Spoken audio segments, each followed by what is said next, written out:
ఎలా ఉంది మూవీ? మరి ఒక యంగ్స్టర్ ఈ మూవీకి వచ్చి మరి ఆ మూవీ గురించి ఏం చెప్పబోతున్నారో తెలుసుకుందాం. సినిమా చాలా చాలా బాగుంది. మనము ఇన్స్పిరేషన్ అనే వర్డ్ వాడుతుంటాం కదా, మామూలుగా నేను వీళ్ళని ఇన్స్పిరేషన్గా తీసుకుంటా అని నేను అంతగా వాడను, నిజంగా వాడను.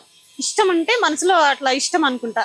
అఫ్ కోర్స్ పత్రిసారికి మనందరికీ పత్రిసారి ఇన్స్పిరేషన్, కానీ పత్రిసారి తెలియని వాళ్ళకి పత్రిసారి ఇన్స్పిరేషన్ ఏం కాదు. కానీ తెలియని వాళ్ళు కూడా అరే ఒక మనిషి ఇలా జీవించారా, ఇలా ఒక మనిషి ధ్యానం అనే ఒక పదాన్ని పట్టుకుని ఇంతమంది ఇన్ని లక్షల మందిని తీసుకొచ్చారా, ఇంత అన్నదానం చేశారా, ఒక పిరమిడ్ పార్టీని పెట్టారా, పాముని తేళ్లని జర్లని ఎన్నిటిని పట్టించుకోకుండా వందల మందిని అడవుల్లోకి తీసుకెళ్లి ట్రెక్కింగ్లు నైట్లు రోజులు గడిపారా, ఎంత ప్రమాదమైనా కొంచెం కూడా భయం లేకుండా ఉండేలాగా ఇంత స్ఫూర్తిని నింపారా అనే ఒక థాట్ ప్రతి కొత్త మనిషికి, అంటే పత్రిసారి ఫస్ట్ టైమే పరిచయమైన ప్రతి వ్యక్తికి కూడా కలుగుతుంది అనమాట.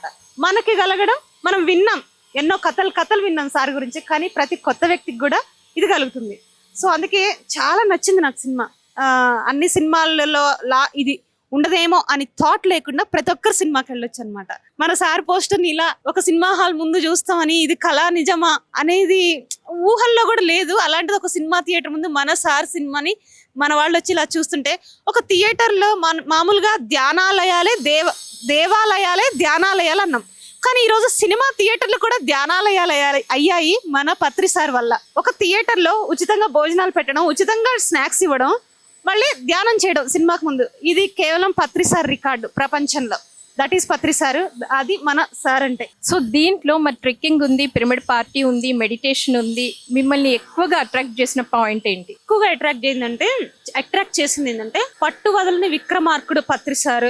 దేన్నైనా అది ఎవరైనా పార్టీ పెట్టినప్పుడు ఎవరైనా వెళ్ళిపోతే ఎలా అనేది వచ్చినా కానీ, ఎవరు వెళ్ళిపోయినా జీరోనే అయినా నేను మళ్ళీ బ్యాగ్ వేసుకొని మళ్ళీ ఇంటింటికి వెళ్ళి ధ్యానం చెప్పుకొని ఫస్ట్ నుంచి స్టార్ట్ అవుతా అని సార్ చెప్పిన మాట అదిరిపోయింది అనమాట. అది ఏదో సినిమాలో ఐకానిక్ డైలాగ్ అని ఒకటి ఉంటుంది కదా, ఇక డైలాగులు సినిమాలు అన్ని పక్కన పెడితే అది ప్రతి ఒక్కరికి నచ్చుతుంది, టచ్ అవుతుంది అనమాట. అంత మంచిగా ఉంది.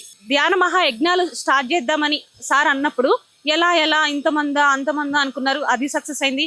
పిరమిడ్ పార్టీయా అంటే ఎందుకు ధ్యానులే రాజకీయవేత్తలు కావాలి అని అన్నప్పుడు అందరూ ఎగైనెస్ట్ గా ఉన్నప్పటికీ ఎందుకని ఒక రీజన్ చెప్పాక అందరూ ఓకే అన్నారు. మళ్ళీ అంటే ఆయన మాటకున్న పవర్ ఏంటి అనేది ఈ సినిమాలో బాగా చూపించారు. అలాగే ట్రెక్కింగ్స్ గురించి మీరు అడిగారు కదా, ఎంత అంటే గురువుని గుడ్డిగా నమ్మేసి అంతమంది పిరమిడ్ మాస్టర్లు వెళ్తే వాళ్ళ కంటికి రెప్పలా కూర్చొని వాళ్ళతో పాటే, అంటే అంత వర్షం వస్తుంటే గురువు స్పెషల్ గా నాకు టీ తెప్పించండి, నాకు ఫుడ్, అంటే వేరే సొసైటీస్ లో ఇలా ఉంటది, వాళ్ళ గురువుని మాత్రం స్పెషల్ గా ట్రీట్ చేస్తారు. కానీ పత్రిసార్ అలా కాదు, వాళ్ళతో పాటే రాళ్ల మీద పడుకున్నారు. ఇంకా పత్రిసార్ని చూసి వాళ్ళందరూ కూడా కిందే పడుకున్నారు. అలాంటి ఒక స్ఫూర్తి, నేను మీలాంటి వాడిని, నేనే స్పెషల్ కాదు అని పత్రిసార్ ఆచరించి చూపించిన ఆచార్యుడు అని చెప్పి సినిమాలో చూపించారు. అది చాలా బాగుంది అనమాట.